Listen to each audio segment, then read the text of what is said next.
इस न्यूज के प्रायोजक हैं देव जनरल स्टोर एवं पुस्तक भंडार, नया बस स्टैंड, मुंगेली।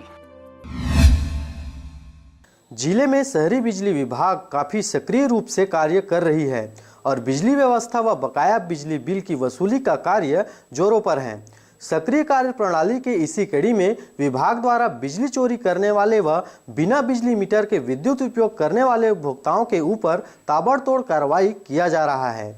साथ ही सरकारी दफ्तरों में बचे हुए बकाया राशि की वसूली के लिए विभाग द्वारा संबंधित दफ्तरों को बिल सहित नोटिस भी जारी किया गया है, जिसमें सरकारी कार्यालयों को बकाया राशि जमा करने हेतु 1 महीने का अल्टीमेटम दिया गया है। इसी के साथ ही विद्युत कंपनी के द्वारा राज्य स्तरीय जांच दल भी निरीक्षण हेतु मुंगेली भेजी गई थी, जिनके द्वारा ताबड़तोड़ कार्रवाई कर विद्युत विभाग की बकाया राशि वसूली गई है। अभी लगभग 3 करोड़ का बकाया है, जिसमें नगर पालिका का सबसे ज़्यादा है। 2 करोड़ से ऊपर नगर पालिका का बकाया है। शेष दूसरे विभाग से है, पुलिस विभाग, स्वास्थ्य विभाग, चिकित्सा सबसे संबंधित है। बाकी 2 करोड़ सबसे ज़्यादा इसका है नगर पालिका जी।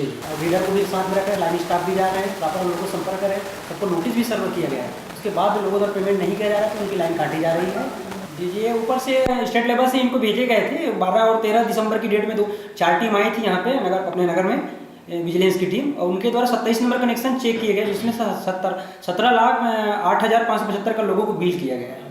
नहीं, अपनी कंपनी की है, लेकिन स्टेट लेवल से आए थे, वहाँ से इनको भेजे गए थे रायपुर से।